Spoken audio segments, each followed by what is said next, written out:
예, 서산대사 탄신 500주년 기념 한거 불교인재원 성가기감 공부 제6강 할 차례입니다. 교재 84페이지 26. 바라건대 공부하는 사람들은 자기 마음을 깊이 믿어 스스로 굽히지도 말고 높이지도 말아야 한다. 이 화두 공부하시는 분들은 화두 공부를 하려면 가장 중요한 것은 정견을 갖추는 거예요. 정견, 바른 안목을 갖추는 것이 가장 중요하고요. 그 다음에 자기 자신을 믿어야 돼요. 자기 자신을 믿어야 이 공부가 힘을 받을 수 있어요. 가장 중요한 것은 정견인데요. 정견은 이제 부처님의 깨달음 세계가 중도연기법이라는 것을 바로 아는 거죠. 중도연기에 대한 바른 안목을 갖추게 되면 나 이대로, 우주 만물이 이대로 있는 것도 아니고 없는 것도 아닌 서로서로 의지해서 존재한다는, 그래서 나라고 할 실체가 없다는 것, 나라고 할 실체가 없다는 것을 바로 보는 거죠. 그래서 나와 이 우주 만물은 연기로 존재합니다. 있는 것도 아니고 없는 것도 아니고 우주 만물이 서로서로 의지해 존재하는 거죠. 나라고 할 만한 실체는 본래 없는 겁니다. 그래서 나라고 할 실체가 없는 것을 있는 것도 아니고 없는 것도 아니다, 또 있으면서도 없기도 하다 해서 중도를 하기도 하고요. 또 이제 연기를 하기도 하고 무라라고도 하죠. 그래서 중도, 연기, 무아, 공으로 내라는 존재뿐만 아니라 이 우주 만물이 다 그렇게 존재한다는 거죠. 이거에 대해서 바른 안목을 갖추게 되면 내 이대로 본래 완전하고 본래 연기고 무하고 본래 부처인 거죠. 이대로 이 우주 만물이 본래 다 완성되어 있는 거예요. 그래서 이것을 깨치는 거거든요. 그런데 우리는 내가 연기고 무아, 중도로 존재하지 못하고 내가 있다고 착각에 자꾸 빠지는 거죠. 내가 있고 내가 있다고 생각하니까 나는 어리석은 중생이라는 착각에 빠져서 중생이 깨쳐서 부처된다 공부하는데, 이것은 방편으로 하는 말이고요. 선에 와서는 나 이대로 본래 완전하다, 이 우주 만물이 본래 보편되어 있다는 거죠. 연기로. 그래서 내가 연기고 무하고 중도로 존재하기 때문에 내 자성, 내 존재 원리, 내 마음이 이대로 본래 완전하다고 믿어야 돼요. 그래서 내 마음이 부처님 마음하고 똑같고 내 마음의 지혜와 모든 무한한 능력을 가지고 있다고 믿어야 돼요. 믿어야 이것을 쓸 수가 있는 거거든요. 그래서 바라건대 공부하는 사람들은 자기 마음을 깊이 믿어 자기가 부처님 마음하고 똑같다는 걸 믿어야 돼요. 이게 이제 아까 말씀드린 신심이에요. 이 대신심이 갖춰져야 불교 공부는 나아갈 수가 있어요. 신심이 없으면요, 이 공부가 아르마리, 마른 지혜라 그랬어요. 그래서 이 지식만 쌓여서는 이 공부가 결코 나아갈 수가 없거든요. 내가 생활에서 지혜로워지고 생로병사의 괴로움을 조금이라도 덜려면 지식 차원이 아니라 지혜로 나가야 되는데, 지혜는 뭐냐면 내가 실체가 없고 연기고 무아라는 거를 알고 그걸 생활에서 실천하는 거예요.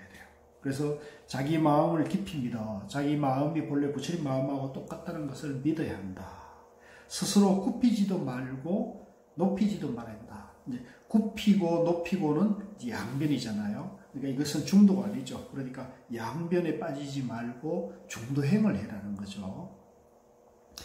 이 얘기도 굉장히 가슴에 와닿고 중요해요. 주해, 이 마음이 평등하여, 연기고 무하고 중도니까요. 본래 범부와 성인이 따로 없다. 그렇죠. 본래 부처고 본래 완성되어 있기 때문에 범분이 성인이 하는 것은 분별망상이고 착각일 뿐이죠. 이치는 그렇지만 사람에게는 어두운 이와 깨친 이가 있고 범부와 성인이 있다. 이제 이 말이 또 이제 문제되는 말인데요. 이거는 이제 방편으로 하신 말씀 같아요. 방편으로 하신 말씀인데 이 방편은 진리가 아니거든요. 법이 아니기 때문에 손가락이고 방편이기 때문에 이것을 진리로 보면 안 돼요. 이것은 어디까지나 방편이다, 손가락이다. 이건 사실이 아니라고 봐야 돼요. 스승의 가르침을 받아 문득 참 내가 부처와 조금도 다름이 없음을 깨치는 것을 이른바 단박깨침이다. 이것도 이제 문제 대목인데요. 참 안타까운데 이런 대목이 이제 이 단어 점수를 말하는데 한번 보세요.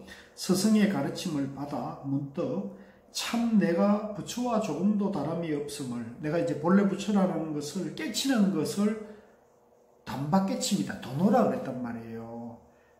그러니까 이 말은 맞는데 이제 내가 본래 부처고 내가 부처님 마음하고 똑같은 것을 깨치는 걸 도노, 단박깨침이라는 걸, 이 말까지는 맞는데 이게 뒤에 이제 문제가 되는 게요.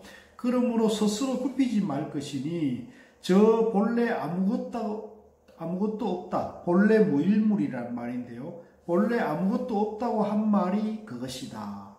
이제 우리가 본래 부처고 본래 무일물이고 본래 완전하고 본래 그 자리고 깨달은 자리고 본래 승불한 자리란 말이에요. 그러니까 이제 이것을 이제 그렇게 표현했는데 깨친 뒤에 익힌 버릇을 끊어가면서 이게 이제 문제되는 대목이에요. 믿을 것이십시오. 깨친 뒤에 익힌 버릇을 끊어가면서 범부를 고쳐 성인이 되는 것은 이른바 점수이다. 이제 이 법정스님은 이걸 오래 닦음이다 이렇게 표현했는데 이것도 이제 번역이 저는 좀 적절하지 않다, 부적절하다고 보는데요. 원래 이제 그 서산대사의 표현은 점이에요. 점수라는 거죠. 점수. 그런데 보세요. 내가 본래 부처님 마음하고 똑같다는 것을 단박깨치는 걸 도노라 했단 말이에요. 요거까지는 맞아요. 그런데 이 뒤에 이것을 이제 닦아가지고 성인이 되는 것을 오래 닦음이다. 이게 이제 점점 닦아야 될 거. 깨친 뒤에 닦아야 되는 얘기를 하니까 이게 이제 문제가 되는 대목입니다. 깨친 부처님이 또 닦을 것이 있다면 부처님입니까? 뭡니까?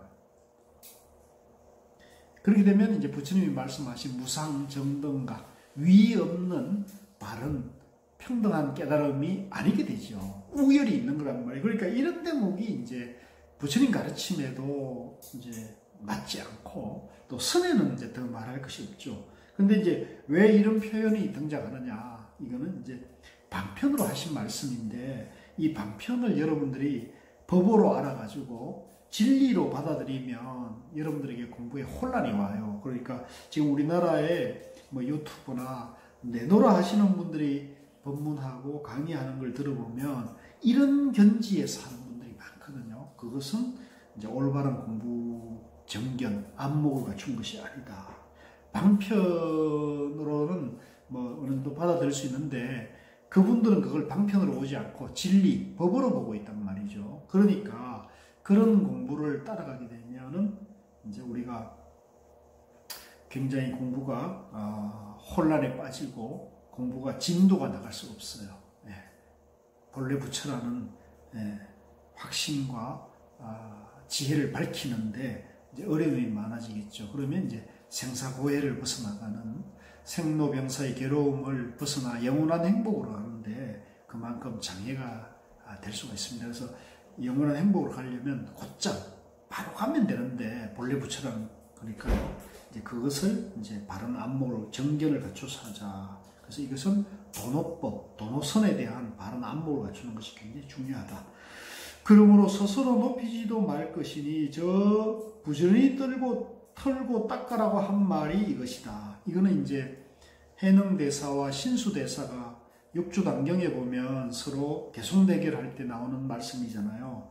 이거는 이제 우리가 심화과정에서 육주단경을 공부하신 분들은 다 아시는 얘기지만 아직 공부를 못 하신 분들은 이제 심화반에서 육조단경을 반드시 공부를 하셔서 이 신수대사와 육조해능 행자의 개성대결에서 나오는 먼지를 부지런히 털고 닦아라는 말, 이게 이제 점수법이거든요. 이것을 이제 두고 5조는 깨치지 못했다고 이제 물리죠.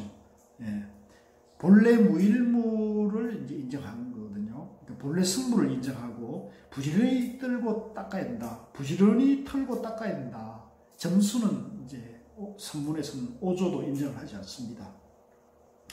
굽히는 것은 교를 배우는 이의 병통이고 높이는 것은 참선하는 이의 병통이다. 이제 이것도 이제 양변에서 공부를 하는 걸 말하는 거예요. 교를 배우는 이들은 참선 문안에 깨쳐 들어가는 비밀한 법이 있는 것을 믿지 않고 이제 그런 면이 있어요.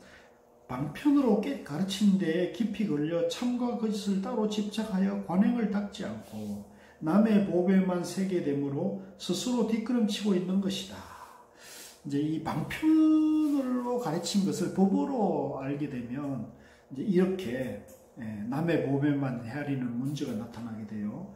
그리고 참선하는 이는 교문에 닿고 끊어가는 좋은 길이 있음을 믿지 않고 물든 마음과 익힌 버릇이 일어날지라도 부끄러운 줄 모르며 공부의 정도가 유치하면서도 법에 대한 오만한 생각이 많기 때문에 그 말하는 품이 무턱대고 교만하다. 이거는 이제 선을 공부하는 이들에게 경책하는 말인데요. 이거는 이제 이런 면도 있을 수 있는데 꼭 교학을 하거나 참선을 하는 사람에게 이런 문제가 나타난다고 볼 수는 없어요. 교학을 하든 참선을 하든 정견을 갖추고 하면 문제될 게 없습니다. 그런데 이제 정견이 갖춰지지 않은 상태에서 선을 하든 교를 하든 윗바산을 하든 연부를 하든 주력을 하든 보시나 봉사를 하더라도 정견이 옳게 갖춰 있지 않으면 공부가 나갈 수 없습니다. 그러므로 옳게 배워 마음을 닦는 사람은 굽히지도 않고 높이지도 않는다. 중도 정견이 서게 되면 항상 양변에 떨어지는 걸 경계하잖아요. 그러니까 마음을 굽힌다거나 마음을 높인다거나 굽힌다거나 이렇게 하는 것은 전부 양변이기 때문에 정견이 서면 선을 하든 교를 하든 윗바산을 하든 보시, 봉사를 하든 연부를 하든 정견만 서게 되면 그건 문제될 게 없어요. 평소 스스로 굽히지도 말고 높이지도 말라 하는 것은 첫 마음 낼 때 벌써 씨 안에 열매가 다 갖춰져 있는 것을 대강들어 한 자리뿐인 것을 믿어야 하겠지만 보살의 열매가 씨의 근원에 사무친 것을 널리 들어 말하자면 55위가 분명히 있는 것이다. 이것도 좀 문제가 되는 건데요. 이게 참 안타까운 말씀인데, 이거 전부 방편인데, 좀 맨 밑에 보세요. 맨 마지막에. 말하자면 55위가 분명히 있는 것이다. 이제 우리는 도노일문인데, 단박계치는 하나밖에 없는데, 55계단, 55계위, 55계급을 이렇게 나눠놨단 말이에요. 그러니까 깨달음을 가는 것은, 엘리베이터 타면 바로 가는데, 계단을 55개의 계단을 이렇게 밟아가는 얘기를 하고 있으니까 이것이 분명히 있다고까지 표현을 하는 것은 번역도 좀 문제가 있고 또 스산대사께서는 이것을 55위라고 한다고만 했는데 좀 이것도 방편으로 하신 말씀을 그냥 좀 보고 넘어가면 좋겠네요.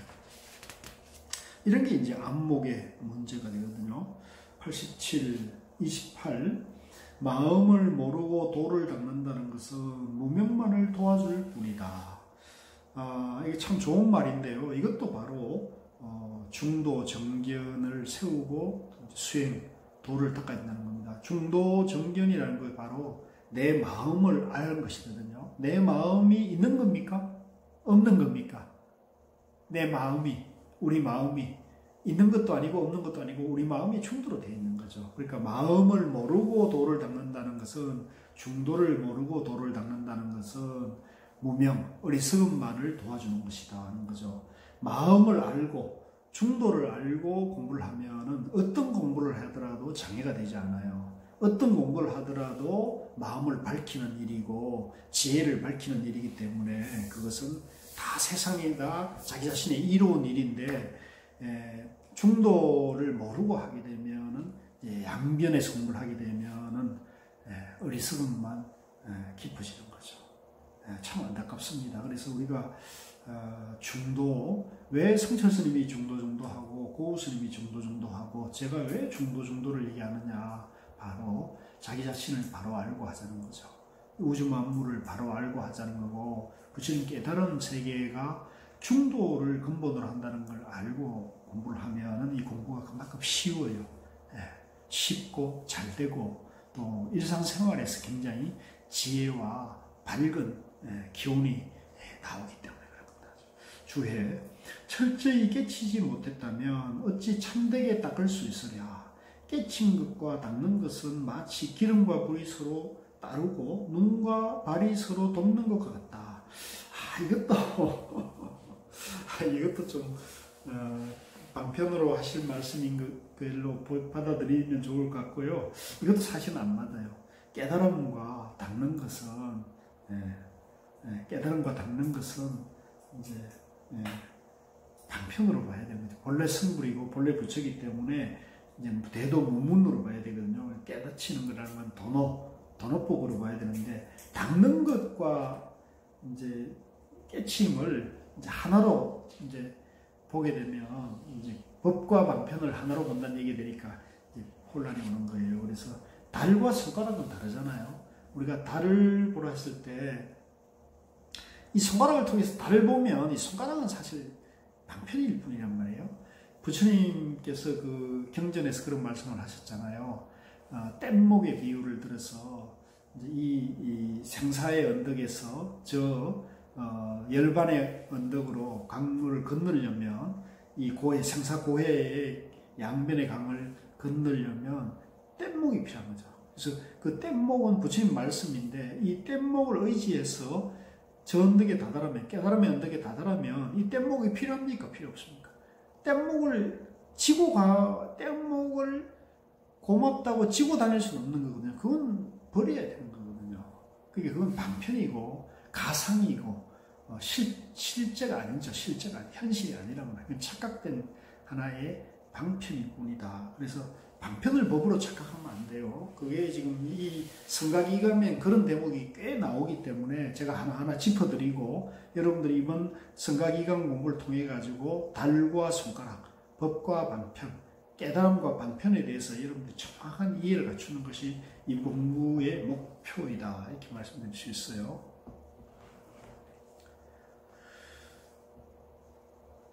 자, 88쪽이에요. 29. 수행의 알맹이는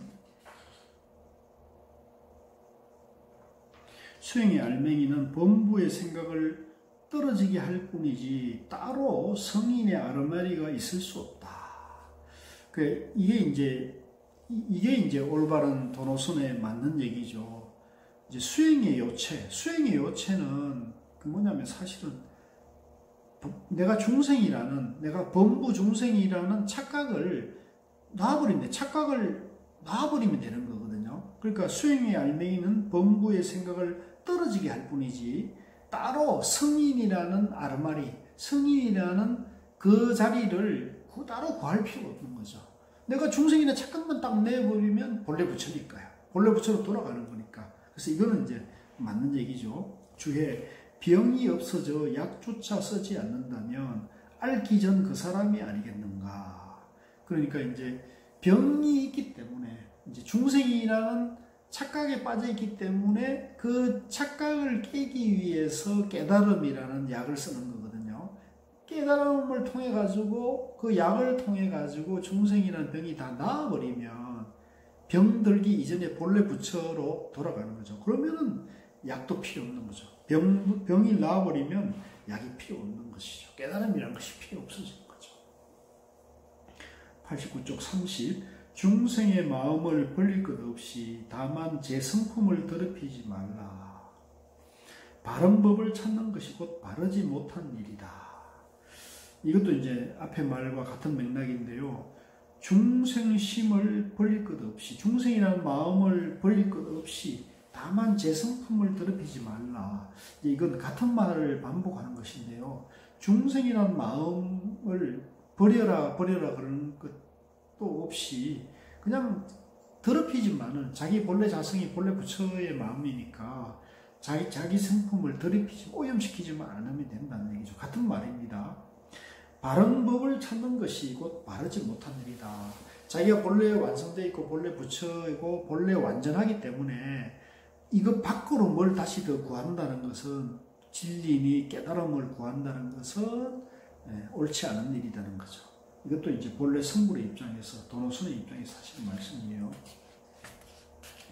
90쪽 31. 번뇌를 끊는 것은 이성이고 번뇌가 일어나지 않는 것이 곧 큰 열반이다. 이제 이것도 본래 그 자리에서 하신 말씀인데요. 번뇌를 끊어라, 분별망상을 끊어라, 양변을 끊어라 하는 것은 두 양변에서 하는 말이고, 왜냐하면 끊고 말고가 있으니까요. 이것도 양변에서 하는 말이니까 번뇌를 끊는 것은 양변이고 번뇌가 일어나지 않는 것이 큰 열반이다. 이제 번뇌가 일어나지 않으면 본래 그 자리니까, 본래 완전하고 본래 부처 자리니까 이제 일어나지 않는 그것이 열반 자리라는 거죠. 예. 주해 끊는 것은 하는 것과 되는 바가 벌어지는데 일어나지 않는 것은 함도 됨도 없다. 요거는 이제 서산 스님이 다시 조금 쉽게 설명을 풀어놓은 건데요. 이 끊는다는 것은 끊는 능과 끊는 대상이 있잖아요. 그러니까 이걸 능을 주체, 소는 이제 대상인데, 그래서 끊는 것은 끊는 주체와 끊는 대상이 벌어지는데 일어나지 않는 것은 함도 됨도 없다. 능소도 없다. 주관과 객관이 없어. 양면을 여인 자리니까요. 이제 그 얘기입니다. 그래서 이것도 중도로 보면은 이게 훨씬 이런 것들이 쉽게 와닿고 이해가 돼요. 그래서 항상 양변과 중도 정견으로 공부를 하게 되면은 이제 쌍차 쌍조로 공부를 하게 되면 이 공부가 빠르고 쉽다고 말씀드리는 거예요. 92쪽 32. 모름지기 마음속을 비우고 스스로 비추어 보아 한 생각 인연 따라 일어나는 것이 사실은 일어남이 없음을 믿어야 한다. 모름지기 마음속을 비우고 스스로 비추어 보아 한 생각 인연 따라 일어나는 것이 사실은 일어남이 없음을 믿어야 한다. 그러니까 나라고 하는 그 나를 비워버리면, 내 마음을 연기고 무아로 봐버리면 내 마음속에 어떤 생각이 일어나는 것도 여기에 집착하거나 분별을 일으키지 않으면 일어나는 것이 사실은 일어나지 않는 것이라는 거예요. 예. 일어나는 것이 일어나지 않는 것이다. 양변에서 보면 일어나고 말고가 있는데 양변을 떠나면은 일어나는 것이 일어나지 않는 것과 연기고 무아하기 때문에 다를 것이 없다는 거죠.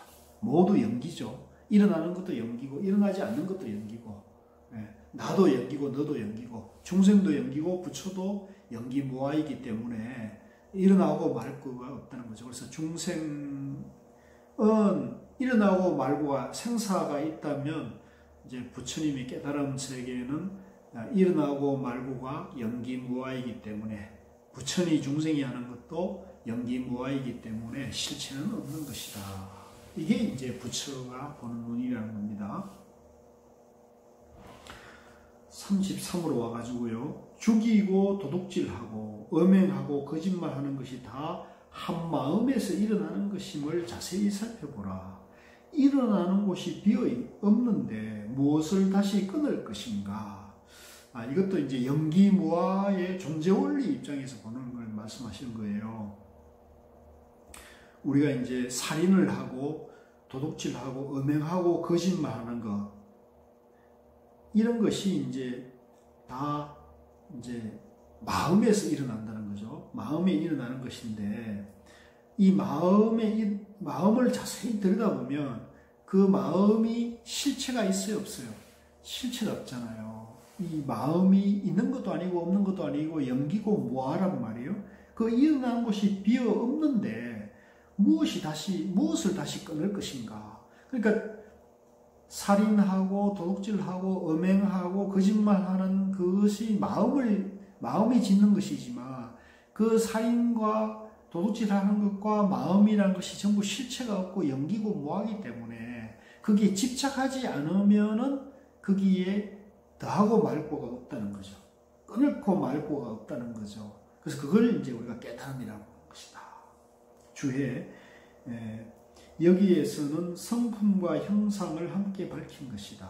평서 경에 말씀하기를 무명을 아주 끊는다는 것은 한 생각도 일으키지 않는 것이라 했고 생각이 일어나면 곧 깨달으라 했다. 이제 아주 자세하게 설명하고 있는데요. 무명, 분별망상을 아주 끊는다, 깨친다는 것은 한 생각도 일으키지 않는 거다. 이제 무념이 되는 거죠. 무념, 무상, 무아가 되는 거니까 완전히 깨치게 되면 분별망상을 완전히 타파하게 되면은 무아, 무상, 중도, 연기가 되는 거란 말이에요. 그러니까 생각이 일어난다면 그것은 곧 일어나고 말고 없는 깨친 입장에서 보면은 일어나고 일어나지 않는 것이 없는 그것을 말하는 거기 때문에 생각이 일어나면 곧 깨달아라. 연기고 무아다 이렇게 보라는 얘기입니다. 94쪽에 34 환상인 줄 알면 곧 여인 것이라. 더 방편질 것이 없고 환상을 여의면 곧 깨친 것이라. 또한 닦아갈 것도 없다. 네, 말이 조금 어렵습니다만은 이제 조금만 신경을 써서 하면은 이 아주 어려운 말이지만 말씀이 아주 재미있는 말이에요. 환상인 줄 알면 나와 이 우주 만물이 전부 환이라는 게 이제 도깨비 환자거든요. 도깨비 환자인데 나와 이 우주 만물이 전부 연기고 무하고 실체가 없고 그냥 이렇게 도깨비 형상, 도깨비처럼 환상이라는 것을 알면은 양변을 여인다는 거죠. 연기고 무아 중도라는 걸 알면은 나다 너다 있다 없다 옳다 그러다는 양변을 여의는 거죠. 환상인 줄 알면 곧 여인 것이라. 더 이상 더 방편이 필요 없고 환상을 여의면 이제 연기고 무아라는 것에도 떠나면은 곧 깨친 것이다. 그렇죠. 연기고 무아라는 것을 이제 상관하지 않으면 깨달은 것이죠. 그러면 깨달으면 더 닦을 것도 없다. 여기서는 서산대사께서 환상을 여의면 양변을 여의면 곧 깨친 것이라. 또한 닦아갈 것도 없다. 깨치면 닦을 게 없잖아요. 근데 여기서는 이렇게 또 깨치면 더 닦을 것이 없다 해놓고 앞에서는 깨치고 난 다음에 더 닦아야 된다고 얘기하니까 이게 이제 같은 책 안에도 이 앞뒤가 안 맞는 얘기가 지금 나오고 있는 거잖아요. 그래서 이게 이제 문제되는 대목인데 이 뒤에는 이제 법이에요. 지금 말씀은 법이고 앞에 깨친 다음에 닦아야 한다는 얘기 말하는 것은 이제 손가락이고 방편으로 하신 말씀이니까 여러분들이 잘 새겨들어야 돼요. 이걸 잘 새겨듣지 않으면 이제 혼란이 와가지고 뒤죽박죽이 되거든요. 그러면 공부를 많이 해도 아무런 이익이 없어요. 그러니까 공부를 이제 바르게 쉽게 중도로 나가려면 깨치며 이제 더 닦을 것이 없다. 이제 완성이 이제 착각이 다 양변이 다 무너진 거죠. 양변을 다 내려놓은 것이기 때문에 또한 닦아갈 것도 없다. 이게 이제 법이고 깨달음인데 요 말씀은 법이에요. 깨달음의 말씀이에요. 주해 마음은 요술장이다. 몸은 환상의 성이고 세계는 환상의 옷이며 이름과 형상은 환상의 밥이다. 그뿐 아니라 마음을 내고 생각을 일으키는 것, 거짓이라 참이라 하는 어느 것 하나 환상 아닌 것이 없다. 그래서 이 이제 깨달은 입장에서 보면 이제 부처님이나 도인의 입장에서 보면은 이 세상이 이제 환과 같다, 환상과 같다 이렇게 이제 들어 표현할 수가 있거든요. 사실 뭐 세상에 별의별 일들이 다 일어나지 않습니까? 별의별 일들이 다 일어나는데 이 이제 세상은 이제 환이고 허망하고 도깨비 같다 이런 말을 이제 쓰는 거죠. 그러니까 여기에 집착하면 안 되는 거예요. 시작도 없는 아득한 환상 같은 어리석은 무명이 다 본 마음에서 나온 것이다. 이제 이런 환상이나 어리석은 무명이 어디서 왔느냐? 다 본래 마음, 본래 그 자리에서 왔다는 거죠. 환상은 실체가 없는 허공의 꽃과 같으므로 환상이 없어지면 그 자리가 곧 부동지이다. 이제 여기 이 말은 법이에요. 환상은 실체가 없는 허공의 꽃과 같다. 그렇죠. 이 나와 이 우주 만물은 실체가 없는 연기고 무하니까요. 그러니까 이 연기고 무하라는 환상 자체가 끊어지면 그 자리가 곧 부동지다. 그 자리가 본래 그 자리라는 거죠. 본래 완성된 본래 부처 자리이죠. 이 우주 만물은 전부 본래 완성되어 있는 그 자리인 거죠. 꿈에 병이 나서 의사를 찾던 사람이 잠을 깨면 근심 걱정이 사라지듯이, 그렇죠. 꿈속에서 뭐 병이나 강도를 만나가지고 이제 공포에 떨더라도 꿈을 깨버리면 그건 끝이잖아요. 모든 것이 환상인 줄 아는 사람도 또한 그러리라. 이제 내가 괴롭고 힘들고 여러 가지로 이제 우환에 시달리고 계시더라도요. 이것이 환과 같고 실체가 없고 연기 세계다. 그래서 그거에 집착하지 말고요. 어려움과 죽음과 병고에 집착하지 마시고 담담하게 인연에 맞게 사람의 도리에 맞게 담담하게 묵묵히 해나가시면 모든 것이 다 지나갑니다. 환이고 여여하게 그걸 받아들이고 지나갈 수가 있다는 거죠. 그래서 모든 것이 환상일 줄 아는 사람 또한 환상이다. 이렇게 말하는 거죠.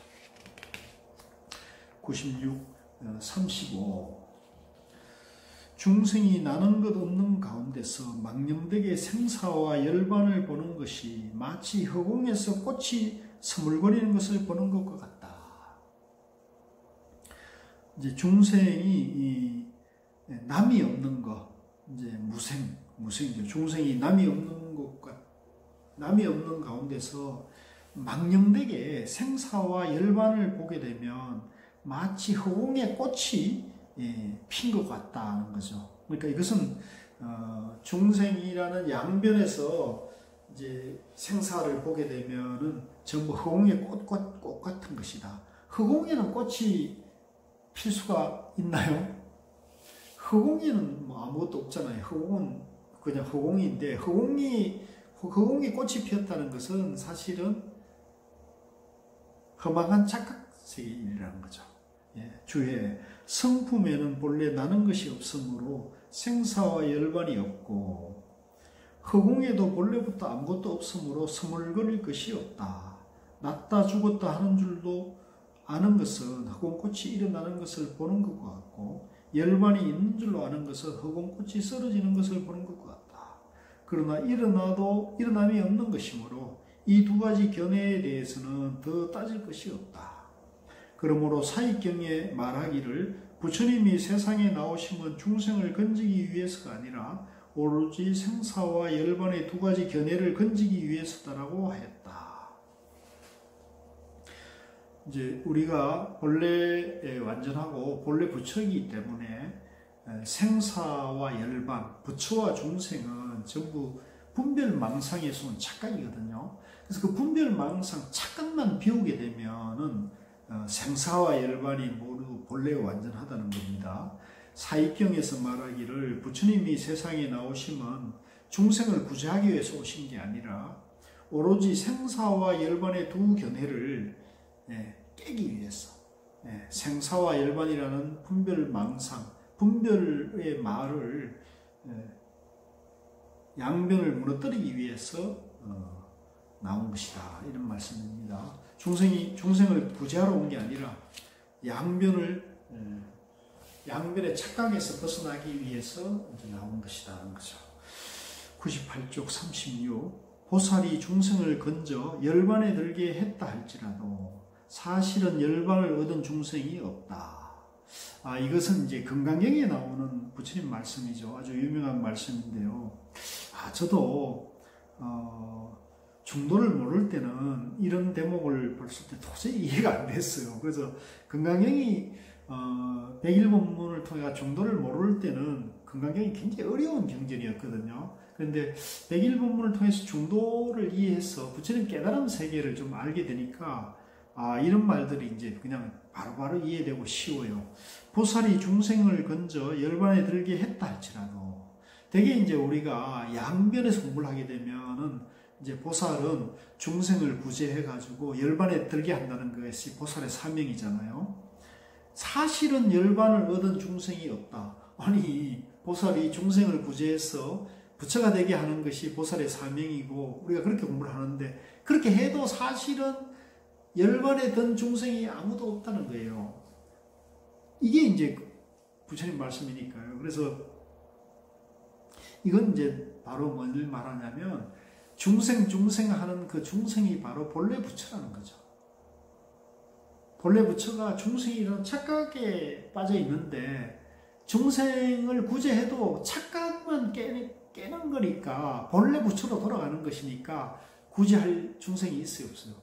없는 거죠. 열반에 드는 중생이 본래는 없는 거죠. 착각만 깨면은 본래 자리로 돌아간 거니까. 주의 보살은 오로지 중생에 대한 생각뿐이다. 생각의 바탕이 빈 것임을 알아내는 것이고 중생을 건지는 것이다. 그러니까 이 중생을 구제한다, 중생을 깨치게 한다는 것은 중생이라는 그 착각, 망상이 실체가 없다는 것을 바라보게 하는 것이라는 거예요. 생각이 이미 비어버리고 그 마음이 고요하다면 사실 건질 중생이 따로 없다. 이제 중생이라는 착각에서 이제 본래 그 자리, 본래 깨달은 자리로 갔으니까 이제 건질 중생이 따로 없다. 이상은 믿음과 깨침을 말한 것이다. 이것도 역시 내가 본래 부처님 마음하고 똑같다는 믿음이 있어야 되고요. 이 믿음이 이제 확고할수록 깨달음으로 바로 가는 거고, 깨달음이 쉬워지고 깨달음이 가까워져 있는 거예요. 그래서 여러분들이 반드시 믿음과 깨달음, 대신심과 이제 깨달음이 둘이 아니다. 이걸 이제 강조를 하고 있는 겁니다. 그래서 여러분들도 신심을 반드시 갖춰야 된다. 99쪽 37. 이치는 단박 깨칠 수 있다 하더라도 버릇은 한꺼번에 가시어지지 않는다. 이게 이제 유명한 그 능엄경에 나오는 말씀인데요. 이수도노나 사비돈제라. 능엄경에서는 원래는 이적도노이나 사비돈제라 이렇게 하는데, 여기서는 이수도노이나, 이치는 비록 단박 깨치나 일은 단박에 없앨 수 없느니라, 이런 말이죠. 그런데 이게 이제 또 문제 대목인데요. 도노 점수에 마치 부처님의 교과서 같은 말씀으로 흔히 이걸 많이 인용을 하거든요. 그러니까 서산대사께서도 도노 점수를 깨달음으로 선으로 봤기 때문에 이 말씀을 인용하고 있는데, 승철 스님이 이런 부분을 이제 서산대사의 안목이 그 높은 분은 아니었다고 지금 하시는 부분인데요. 자, 여기 보세요. 이치는 단박 깨칠 수 있다 하더라도 버릇은 한꺼번에 없앨 수 없다. 이제 이런 말인데요. 이거는 이제 방편을 하는 말이고요. 실제 깨치면은 뭐 버릇이 문제가 되는 게 아니죠. 깨치면은 확철대오를 하면 모든 것이 다, 심지어는 DNA까지 바뀌는 거니까 무슨 버릇이 천천히 바뀌지 않는다, 이런 거는 저는 상상할 수도 없고, 이거는 이제 올바른 말씀은 저는 아니라고 해요. 근데 능엄경에서 부처님 하신 말씀 아닙니까? 그런데 그런 것은 저는 아니라고 봅니다. 왜냐하면은 이제 이렇게 되면 사실 부처가 된다는 게 의미가 없어지는 거잖아요. 부처와 조사가 된다는 것이 뭐 깨달아도 뭐 별 차이가 없네, 내 삶과 차이가 없네, 이러면은 불교가 성립될 수가 없거든요. 그러니까 이것은 방편으로 하신 말씀으로 봐야 될 것 같아요. 방편으로 하신 말씀인데, 자 보세요. 주해 문수보살은 천진에 이르렀고 보현보살은 인연 따라 일어나는 이치를 밝히었다. 알기는 번갯불 같아도 행동은 어린애와 같은 것이다. 이제 여기서 보면 이제 암과 행동을 또 양면으로 나눠놨잖아요. 그러니까 이치와 이와 사를 또 양변으로 나눴는데, 이것도 이제 사실은 안 맞는 얘기죠. 이 양변에서 지금 계속 얘기를 하는 것이니까, 그러니까 이것도 이제 닦는 것과 깨치는 것을 양변에서 보면 벌써 이제 이런 이적도노이나 사비돈제라, 이치는 단박 깨침이나 일은 차차차 없애간다. 이제 이런 말은 벌써 양변에서 하는 거니까 이거는 정도 정견도 아니고 이제 방편으로 봐야 된다는 거죠. 100페이지입니다. 38. 드디어 우리가 이제 100페이지까지 왔네요. 음란하면서 참선하는 것은 모래를 쪄서 밥을 지으려는 것 같고, 이제 지금 이것은 이제 참선 공부에 대한 지침인데요.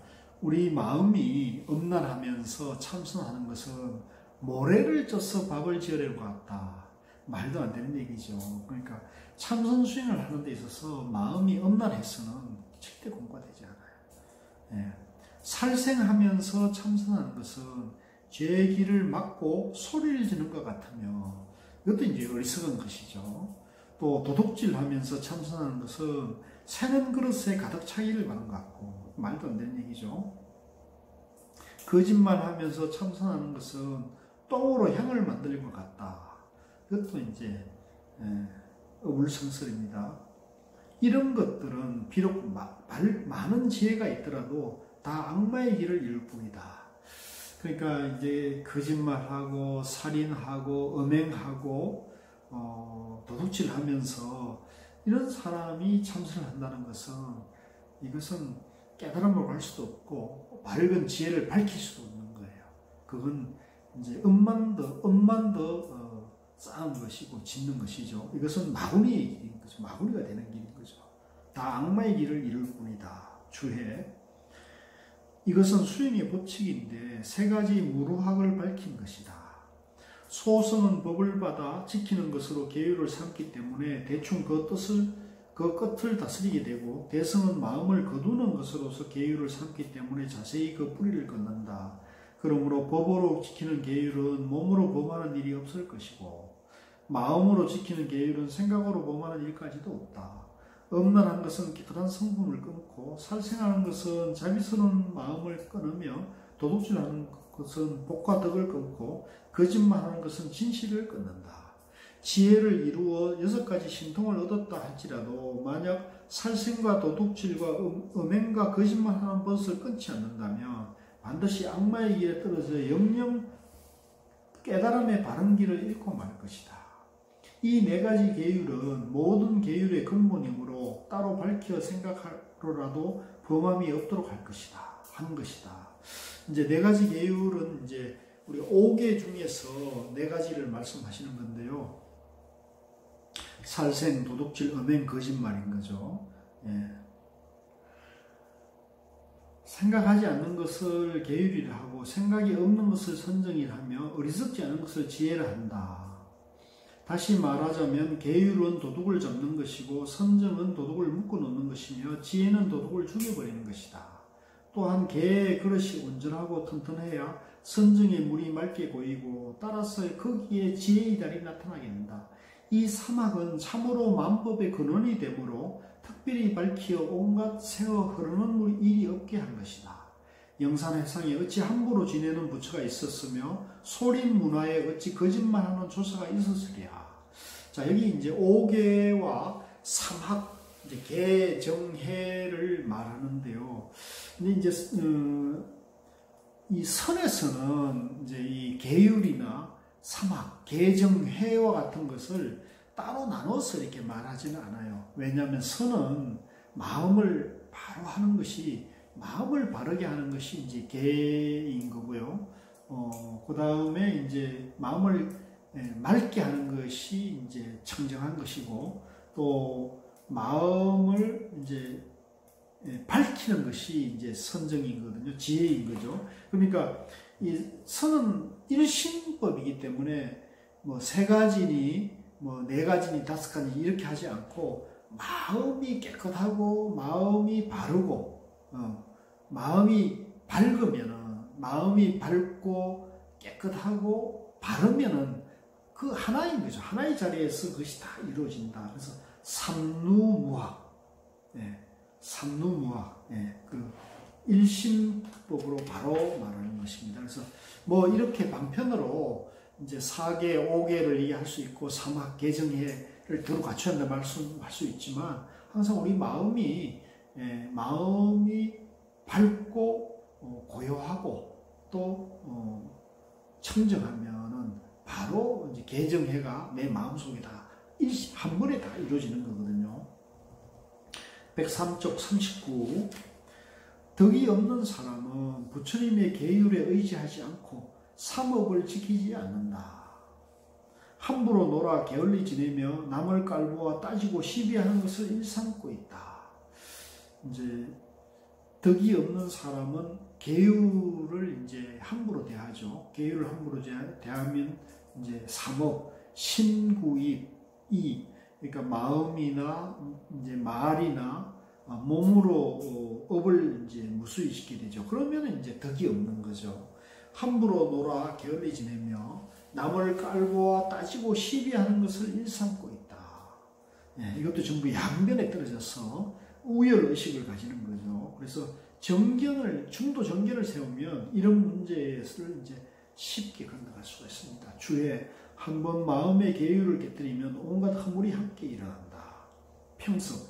이와 같은 마군의 때들이 말법에 불붙듯 일어나 바른 법을 어지럽게 하므로 공부하는 사람들은 잘 알아두어야 할 것이다. 이제 중도 정견을 갖추는 것이 이제 얼마나 중요한 것인가를 갖다가 다시 강조하고 있는 셈인데요. 우리가 이제 성철 스님께서 이제 백일문문을 통해 가지고 중도가 불교의 근본이고 핵심이라는 것을 이제 다시 선양을 했는데 그 이후에도 이 중도에 대해서 바르게 공부하는 분들이 이제 많지가 않거든요. 그래서 중도에 대한 안목 없이 참선하고 교학하고 또 봉사하고 보시하고 연불, 강경, 주력, 위파사나를 하게 되면은 여러 가지 마군이나 여러 가지 역경계에 저는 쉽게 흔들린다고 봐요. 그래서 이제 우리가 그런 유혹이나 어떤 경계에 맞닥뜨렸을 때 항상 중도 정견을 갖추게 되면 나라고 할 것이 실체가 없고 영기고 무아라는 거, 무아를 깨닫는다는 거, 예. 또 나를 내려놓는 것이 공부라는 것을 우리가 바로 세우게 되면 이제 이런 중도에 대한 정견 공부가 많아질수록 불자들의 삶도 쉽게 깨달음을 하고 또 남을 돕는 것이 더 보편화되고 또 세상에 이익되는 그런 역할이 더 늘어날 수 있을 겁니다. 그래서 그런 방향으로 우리가 공부를 해나갔을 것을 저는 강조를 하고 싶습니다. 자, 그 다음에 105쪽에 40. 만약 계획이 없으면 비로 먹은 여우의 몸도 받지 못한다는데 하물며 청정한 지혜의 열매를 받을 수 있겠는가? 지금 이제 서산대사가 개와 참선을 지금 이제 연결시키시는데요.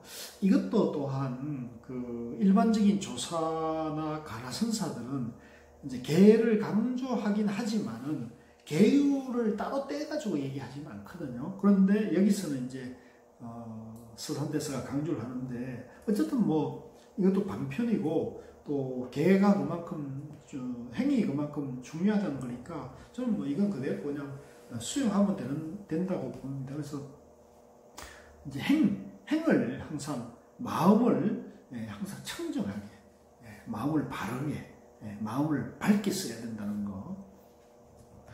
계율을 존중하기를 부처님 모시듯 한다면 부처님이 항상 곁에 계시는 것과 다를 바 없다. 모름지기 풀에 매여 있고 그 위를 살리던 옛 일로서 본보기를 삼아야 할 것이다.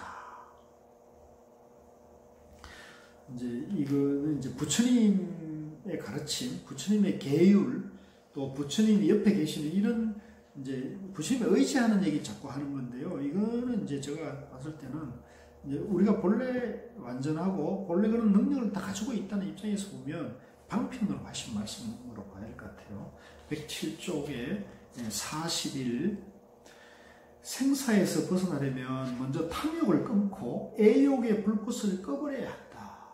그렇죠. 우리가 양변에 떠나려면, 양변에서 벗어나려면 양변에 집착하는 마음을 끊어야 되잖아요. 그래서 그 얘기를 하는 겁니다. 주에 애정은 윤회의 근본이 되고 정욕은 몸을 받는 인연이 된다.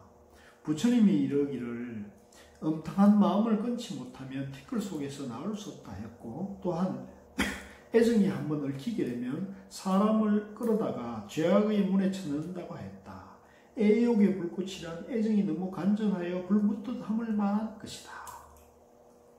우리가 이제 애정, 애욕이라는 것은 이제 우리가 집착하는 마음이 이제 사람의 정에 집착하는 마음이 이렇게 붙어 있는 거거든요. 그러니까 이것은 이제 음심이나 음욕의 또 원인이 음욕에 의해 가지고 빚어지는 것이 되기도 하죠. 그래서 뭐 예를 들면은 불륜이라든가 또 파괴라든가 또 이런 그 삿된 음행을 하는 이런 문제들이 바로 애정에 얽히게 되는 건데요. 이 애정은 바로 집착하는 마음이에요. 그래서 우리가 진리나 법에도 집착하면 안 되잖아요. 진리나 법에도 집착하면 안 되는데 이런 사사로운 삿된 감정에 삿된 인연에 이렇게 집착하게 되면 공부를 거르치게 되니까요. 이런 것은 그냥 바로 탁 놓아버릴 줄 알아야 돼요. 109쪽에 42 걸림없는 청정한 지혜란 다 선정에서 나온다. 참 좋은 말이에요. 걸림없는 무해자유한 대자유의 청정한 행은 다 이런 선정에서 나온다는 거죠. 범부에서 뛰어나 성년의 지위에 들어가며 앉아 벗고 서서 가는 것이 모두 선정의 힘이다. 그러므로 옛 어른이 이르기를 거룩한 길을 찾아내면 이 길밖에 없다고 한 것이다. 이 길밖에 없어요. 그래서 우리가 이제 선정삼매의 힘을 우리가 자기가 체험해서 알게 되면 지혜가 이 안에서 나오는 거거든요. 양변을 내려놓자 무수히 말을 하고 무수히 글을 봐도 되는 게 아니라 화두를 딱 체험하면은요, 자기 마음속에 중대삼매가 바로 체험이 되면은 마음이 그만큼 청정하고 고요하고 밝아지는 것을 느낄 수 있거든요. 그렇게 되면은 이제 거기서 지혜가 나옵니다. 밝은 마음, 지혜로운 마음, 자비로운 마음, 편안한 마음이 자기 안에서 나오게 되는 거거든요. 그래서 지금 이 성각인감을 공부하시더라도 어록으로만 보시지 마시고 반드시 하루에 5분씩 규칙적으로 매일 정해놓은 시간에 화두 참선을 계속 좌선을 해나가셔야 되고요. 또 마침 8월 7일에서 9일까지 2박 3일 동안 해인사 백년암에서 원택 스님께서 저희들에게 참선 수련할 수 있는 기회를 이번에 마련해 주셨어요. 그래서 우리 성각이감 도마님들도 아직 몇 자리 남아 있으니까 혹시 이번에 좀 2박 3일 동안 같이 화두 정진할 수 있는, 화두 수련할 수 있는 그런 계기를 좀 만들어 주시면 좋을 것 같아요. 그래서 걸림없는 청정한 지혜란 다 이 선정삼매에서 나온다. 그래서 우리가 이 공부를 하면 반드시 선정삼매를 익혀야 되는 겁니다. 선정삼매를 익히는데 가장 좋은 것이 화두고, 또 화두선에서는 이 선정삼매가 본래가 우리 안에 다 이런 능력을 다 삼매로 되어 있다는 겁니다. 그래서 이걸 밝히는 거기 때문에 이 공부는 쉽고 빠른 공부다는 말씀을 드립니다. 자, 오늘 6강은 이제 여기까지 하도록 하겠습니다. 수고하셨습니다.